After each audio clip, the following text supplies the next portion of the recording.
Hello everyone. So ఫైనల్గా మేమైతే మా ఫస్ట్ ట్రిప్కి అయితే వెళ్ళబోతున్నాము. అది ఎక్కడికో కాదు, ద్వారకా తిరుమలకి అయితే వెళ్తున్నాము. సో విజయవాడ నుంచి ద్వారకా తిరుమలకి ఎవ్రీ హాఫ్ అన్ అవర్కి మన విజయవాడ ప్లాట్ఫామ్ నెంబర్ 1లో అయితే బస్సు అయితే అవైలబుల్గా ఉంటుంది. డైరెక్ట్గా మనది అది టెంపుల్ దగ్గర ఆపుతుంది. సో మేము ఎప్పటి నుంచో వెళ్ళాలి వెళ్ళాలి అనుకుంటున్న ట్రిప్ అయితే ఇది. ఇప్పటికి అయితే అది ఓకే అయిపోయింది. బై వాకబుల్ డిస్టెన్స్లోనే టెంపుల్ దగ్గరికి అయితే మేము రీచ్ అయిపోయాము. సో అక్కడ మన పూజకు కావాల్సిన థింగ్స్ అన్నీ అయితే మేము బయట కొనుక్కొని మేము డైరెక్ట్గా టెంపుల్ దగ్గరికి అయితే వెళ్ళిపోయాము. మేము దక్షిణ గోపురం వైపు నుంచి అయితే ఎంటర్ అయ్యాము.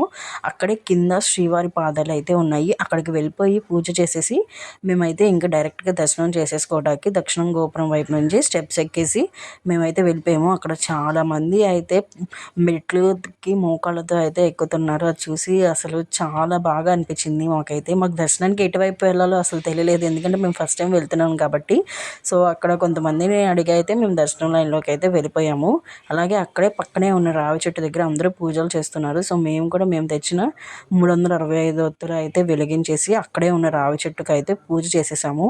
ఆ రోజు కార్తీక మాసం లాస్ట్ రోజు అవడంతో చాలామంది అయితే వచ్చేసారు. ఫుల్ రష్ అయితే ఉంది. బట్ దర్శనం మాత్రం చాలా బాగా అయ్యింది అండ్ త్వరగా కంప్లీట్ అయిపోయింది. అలాగే పక్కనే ఉన్న గోశాలకు అయితే మేము వెళ్ళిపోయి అక్కడ ఉన్న శ్రీకృష్ణుడికి అయితే దండం పెట్టేసుకొని పక్కనే ఉన్న చిన్న చిన్న స్టాల్స్ అన్నీ చూసుకుంటూ సో మేమైతే నెక్స్ట్ అన్నదానానికి అయితే వెళ్ళిపోయాము. అన్నదానం దగ్గర లైన్ అయితే చాలా ఉంది. మాకు దర్శనానికన్నా అన్నదానానికి టైం అయితే ఎక్కువ పట్టేసింది. సో మనకి అన్నదానం దగ్గరికి ఫ్రీ బస్సెస్ అయితే అవైలబుల్గా ఉంటాయి అన్నమాట. అలాగే అన్నదానం లైన్లో మనకు ఒక టోకెన్ ఇస్తారు. అది తీసుకొని స్కాన్ చేసి మనల్ని అయితే లోపలికి పంపిస్తారు. సో లోపలికి వెళ్ళాక ఫుడ్ అయితే చాలా అంటే చాలా టేస్టీగా ఉంది. అందులో నా ఫేవరెట్ అయితే పరమాన్నం ఇంకా సాంబార్ చాలా బాగున్నాయి.